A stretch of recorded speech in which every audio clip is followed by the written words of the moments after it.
बिस्मिल्लाहिर्रहमानिर्रहीम अल्हम्दुलिल्लाहि रब्बिल आलमीन वस्सलातु वस्सलामु अला सय्यिदिल अंबिया'i वल मुरसलीन व खातमिन नबिय्यीन। अल्लाह रब्बुल इज़्ज़त ने इंसान को पैदा फरमाया और अपना दुनिया के अंदर खलीफा करार दिया, और अल्लाह रब्बुल इज़्ज़त ने एक ख़ास वसफ़ अपने लिए रखा है और बंदों को उसके लिए ममनू करार दिया है, वो है तकब्बुर। अल्लाह रब्बुल इज़्ज़त मुताल हैं, मुतकब्बिर हैं, किब्रिया हैं, अकबर हैं, वो शान उसकी है और उसी को सजती है। हदीस पाक में आता है, नबी करीम सल्लल्लाहु अलैहि वसल्लम ने फरमाया कि अल्लाह रब्बुल इज़्ज़त ये फरमाते हैं कि अल किब्रिया और रिदाई, तकब्बुर मेरी चादर है, अगर कोई शख्स मुझसे वो छीनने की कोशिश करेगा तो मैं उसके साथ झगड़ा करूँगा। हम आम गुफ्तगू के अंदर बस औक़ात गुस्से में, और ख़ास तौर पर जब सामने वाला हमारे से ज़रा कम दर्जे का हो, कोई बच्चे हों, शागिर्द हों, कोई गरीब हो, कोई मुलाजिम हो, कोई मुजारे हो, उससे अगर कभी हमारी शान में गुस्ताखी हो जाए, बेअदबी हो जाए, कोई गलती हो जाए या हमारा कोई नुकसान हो जाए, तो सबसे पहले हमें गुस्सा आता है। तो गुस्से के बाद फिर हम गुस्से का इजहार करते हैं,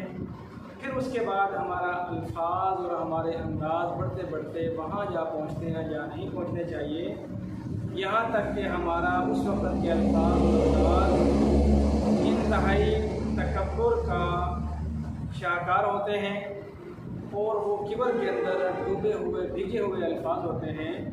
और हमें उसका एहसास भी नहीं होता कि हम अपने तकब्बुर में कहाँ तक पहुँच गए। नतीजतन अल्लाह रब्बुल इज़्ज़त को हमारा वो तकब्बुर जब नापसंद आता है तो फिर अल्लाह रब्बुल इज़्ज़त का गुस्सा और अल्लाह रब्बुल इज़्ज़त का इंतकाम, उसकी सज़ा और हमारे लिए अल्लाह का फ़ैसला आता है।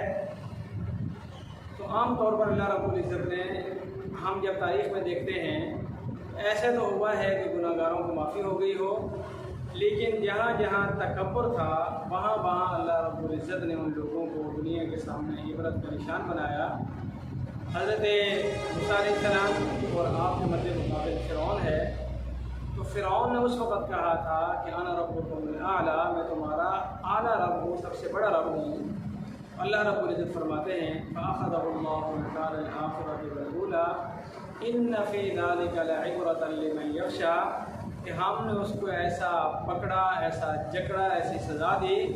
कि क़यामत तक आने वाली नस्लों के लिए हमने उसे जाए इबरत बना दिया, इबरत का निशान बना दिया। आज मिस्र के अंदर अगर हम जाते हैं तो अल्लाह रब्बुल इज़्ज़त ने उसके तकब्बुर को ख़ाक में मिलाया, और ऐसा मिलाया कि मूसा अलैहिस्सलाम और आपका ईमान वाले आगे दरिया पार कर जाते हैं। फ़िरौन जब अपने लश्कर के साथ दरिया में उतर आता है, ऐसा होता है कि फ़िरौन निकलने वाला होता है, उसका आखिरी फ़ौजी अंदर दाखिल होने वाला होता है। ऐसे में अल्लाह रब्बुल इज़्ज़त दरिया से कहते हैं कि चल, वो चल पड़ता है। अब फ़िरौन निकलते निकलते जब होते खाता है, उस वक़्त कहते हैं कि आमनतु बिरब्बि मूसा, कि मैं अब मूसा के रब पे ईमान लाता हूँ। अल्लाह ताला फरमाते हैं कि नहीं, अब हमें आपके ईमान की ज़रूरत नहीं है। आल आना वक़द आसैता, अब तो मैं याद आया मूसा और मूसा का रब, नहीं अब कोई ज़रूरत नहीं है। तो वहीं पर उसको दबो दिया जाता है, बर्क कर दिया जाता है, और फिर दरिया से कहा जाता है कि इसको डबोना तो है, लेकिन दरिया बुर्द नहीं करना, इसको आप ज़मीन पे निकाल दो ताकि हम इसको दुनिया वालों के लिए जाए इबरत और जाए निशान बना दें। हमें अपने घर के माहौल में, बीवी बच्चों के सामने, अपने मताहतों में, अपने मुलाज़मों में, गरीब गुरबा के सामने, कोई बेचारे के सामने कभी भी इस आवाज़ में या अंदाज में या अल्फाज में वहाँ तक नहीं जाना चाहिए जहाँ से आगे हुदूदुल्लाह शुरू हो जाएँ, हम अपने गुस्से से तकब्बुर में दाखिल हो जाएं और खुदा न खास्ता वही हमारी पकड़ की घड़ी हो। दुनिया ने ऐसे बेशुमार तमाशे देखे, बेशुमार मिसालें दुनिया में मौजूद हैं कि वक्त के फ़िरौनों को अल्लाह रब्बुल इज़्ज़त ने जब दबोया, मर दिया, ज़लील किया, ज़िद किया,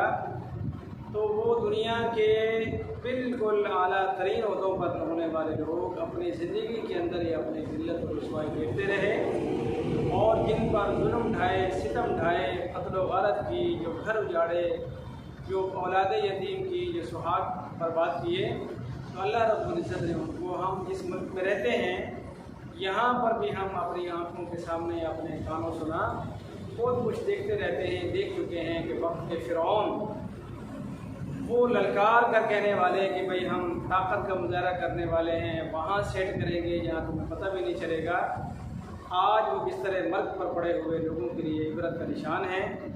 इसलिए हम में से हर एक शख्स, वो कम उम्र है, दरमियानी में उम्र का है, जवान है, बूढ़ा है, गरीब है, कहीं ना कहीं कोई ना कोई मरहला उस पर ऐसा आता है कि जहाँ पर उसके सामने उसका मद्दे मुकाबिल उसके हिसाब से, उसके लिहाज से छोटा होता है, नीच होता है, गरीब होता है, कमज़ोर होता है। और वहाँ उस वक़्त हमारे अंदर का फ़िरौन, अल्लाह रब्बुल इज़्ज़त हमें माफ़ फरमाए, वो अचानक से जाग जाता है, बेदार हो जाता है और हम उस वक़्त वो नहीं दिखते जो हमें देखा जाता है, हम वो नहीं लगते जो हम होते हैं, सामने वाला हमें वो नहीं पाता जो वो सोचता है। इसके शिकार हमारी औलादें भी होती हैं, हमारे मुरीदीन भी होते हैं, हमारे शागिर्द भी होते हैं, हमारे मतात भी होते हैं, हमारे मुलाजिम भी होते हैं। अदना से अदना, मज़ीद अदना के लिए जो है वो अपने वक्त का जाबिर और मुतकब्बिर और ग़रूर वाला और फ़िरौन बनता है। अल्लाह रब्बुल इज़्ज़त से मूज़ी मर्ज़ से, बीमारी से हम सब की हिफाजत फरमाए। तवाज़ु, इनकिसारी, आजिज़ी और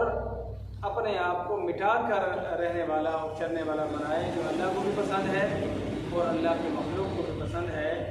जो शख्स अपने मन को मार लेता है वो अल्लाह रब्बुल इज़्ज़त के यहाँ बुलंद मकाम पे चला जाता है। अल्लाह रब्बुल इज़्ज़त हमें तकब्बुर से बचा कर आजिज़ी, तवाज़ु,